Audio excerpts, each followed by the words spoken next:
today's lesson we are looking at a question from 2019, Series 2 in June, and it's question 6. I'll just highlight the details there. So we have a resistance of force of AV plus B. We have a mass. We're told something about velocity. We're given two sets of details. So we're given a velocity at 18 and a velocity at 12 as well, and they have their own power working along there. So just keeping note there, the power is equal to force times speed or velocity. So let's look at them in isolation. So velocity is 18 meters per second and power is 36,000 watts. So just doing that formula there, we'll find what the force is. So force is equal to 2,000 for our first stage, we'll say. Second stage, there's an incline on this one. The velocity is 12 and the power is 21,000 watts. And we have a slope or an incline at sine 0.05 with the angle there. You can draw a little picture if you want.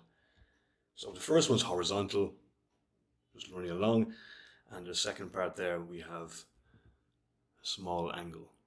So we're traveling up a hill. So we've both forces there. Now, what is the driving force? So think to yourself, we're given a resistance to motion, which is AV plus B newtons. And if we don't really have, if we have constant speed, we don't really have anything else, then that will be our driving force. So we're going to replace V for both of our equations. They come up now. So the driving force is 18, A18 if you will. And you can solve from there. So there we have an equation. Our second one as well, we have a bit more with this one because we have the component for sine. We're traveling up a hill. So 1750 minus 1000 times the angle. So remember, this mass is 1000 is equal to 12a plus b in this case. Just refer back to the velocity that we just did. So 1250 is equal to 12a plus b. We now have two equations and we can use a simultaneous equation technique to find a and b. So we're going to find a because b is quite easy to cancel out here. So 18 minus 12 is 6. We've 6a is equal to 750. You can get your calculator out or do it in your head.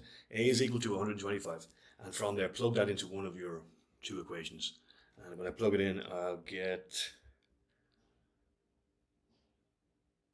the negative number. So yeah, B is equal to minus 250.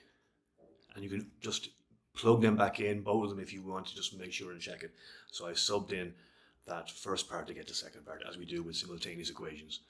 And that's the question on power, Unit 9 in Mechanics for Cambridge AS Mathematics.